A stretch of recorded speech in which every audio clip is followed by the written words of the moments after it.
What's good, everybody? It's the Real AG from the Lightning Fast Fantasy Football Podcast, and I hope everyone is gearing up to have a wonderful Labor Day weekend and some beautiful fantasy football drafts. And just to really drive things home on our final prep video, we are going to review what I call positions of power, or just noting where each position group ranks in terms of value in PPR formats. And just to get into it, there's my list. At number one, I got wide receivers, 2 running backs, 3 quarterbacks, 4 tight ends, 5 kickers, and defense and special teams round things out at 6. And so, just generally speaking, wide receivers and running backs are going to account for 70% of your scoring. QBs account for 18%, and tight ends will account for 11. If you do the math, that's 99%, which means those bottom 2 groups only account for 1%. And in turn don't really matter.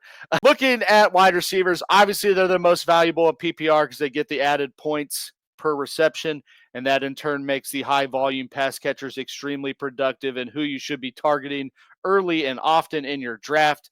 Running back is undoubtedly still a valuable position, just a little less valuable because there are, a certain tier of running backs that aren't really involved in the passing game. But, if you can find someone earlier in drafts that's somewhat of a bell cow and a third down threat, I mean, they can contribute almost the same amount of points through their carries and receptions that a wide receiver can. So just general rule of thumb, you should be heavily targeting wide receivers and running backs within your first 3 to 5 rounds.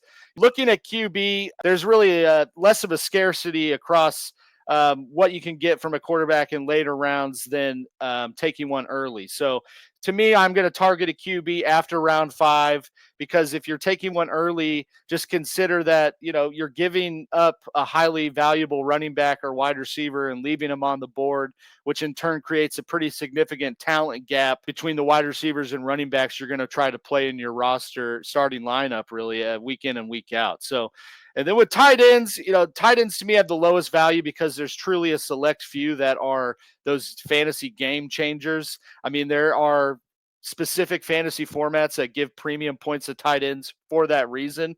But, that's not to say that Bowers and McBride are not elite or solid picks, but they're going very early. So, for me, I'm going to look at a tight end, one of those elite tight ends, late second, early fourth. Otherwise, I'm waiting to grab one on one of those late round dart throws because someone always seems to rise to the top. And then with kickers and defense, you can figure that out in your later rounds.